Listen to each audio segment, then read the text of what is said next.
I guess, okay, let's get into this. So, Jake Berry used to be a member of Theresa May and Boris Johnson's administrations, and he was responsible for Northern Powerhouse. So he was responsible for making sure that the north of England got investment as part of this levelling up idea, where instead of just focusing on the south of England, London, the north of England would also be remembered, and investment would go there. Jobs, infrastructure, all sorts of things. It was, of course, a lie, but now that Jake Berry has joined Reform UK, which of course is eliminating a lot of infrastructure, or planning to eliminate a lot of infrastructure to level up the north, he's in a bit of a fix. So have a listen to this. Powerhouse. I used to be the Northern Powerhouse Minister, Jake, and your new party, and I vividly remember you under Boris Johnson. I thought you were just going to finish that. Advocating for Northern Powerhouse Rail, being perhaps the foremost advocate for Northern Powerhouse Rail. Reform have just abandoned it, not just sort of at the side, but as a central plank of their policy offer. Do you now back that, having been one of the primary advocates for Northern Powerhouse Rail? So if I'm being honest, I haven't seen what Reform has said on that. So you have the... What? You are a member of Reform. You defected to Reform recently, and you don't know Reform's policy on infrastructure, when you used to be the Tory minister for this infrastructure. God, these people are pathetic. Advantage of me. But what I think is really interesting... It was one of their few policies, Jake. Well, what I think is really interesting is that the battle for the next government will be fought across the north of England. That's why Andy Burnham is trying to come back. You know, most people in the north actually drive a car. If you look...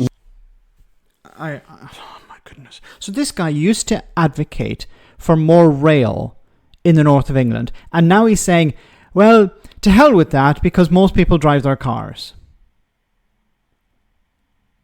These people are not serious, or if they are serious, it's about serious in furthering their careers.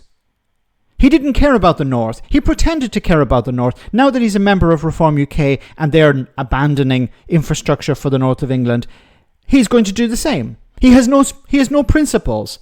He's an empty suit. Pathetic.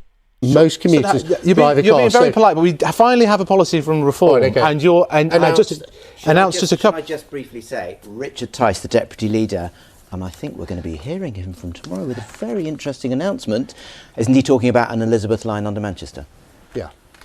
So that's okay. So it might be a bit like buses. You wait for one rail announcement to come from Reform and two come at once. Right, let's take a quick... I said before, the trash of the Conservative Party is going to Reform. Now, Reform are saying we're bringing on Conservatives because they have experience. What experience? Charlatanism, is that the experience? Because Jake Berry used to be an advocate for infrastructure, rail infrastructure in the north of England, and now that Reform have abandoned that, he's like, yeah, okay, I'm okay with that. Or actually, I didn't read the policy. What does he actually bring to the table? What's the point in interviewing people like this? He used to be an MP. He's no longer an MP. He's somebody, I don't know, is he senior within Reform? Does he have any influence? Or is he there just as some sort of figurehead? As an advertisement for Reform UK. Look, we have an ex-Tory. What is he doing? Nothing. He's going on interviews and making a fool of himself. But that's fine, because we can mark him down as somebody who has defected. Another one defected. If you look at the people who have defected, Nadine Dorris, Andrea Jenkins, probably Jacob Rees-Mogg in the future, they're all failed politicians. They used to be in power. Either they jumped before they were kicked out, or they were kicked out. This is actually creating problems in Reform UK itself. The base don't like all these Tories coming in, because Nigel Farage sold Reform as an alternative to the Conservative Party, but it's now becoming a sort of retirement home for the Conservative Party, which could harm them with their base. At the moment, it's not really affecting Reform and Nigel Farage, but it could become a serious problem if there's a huge influx of crappy Tories into Reform. Let me know in the comment section, guys, what you think, and I'll see you in the next video.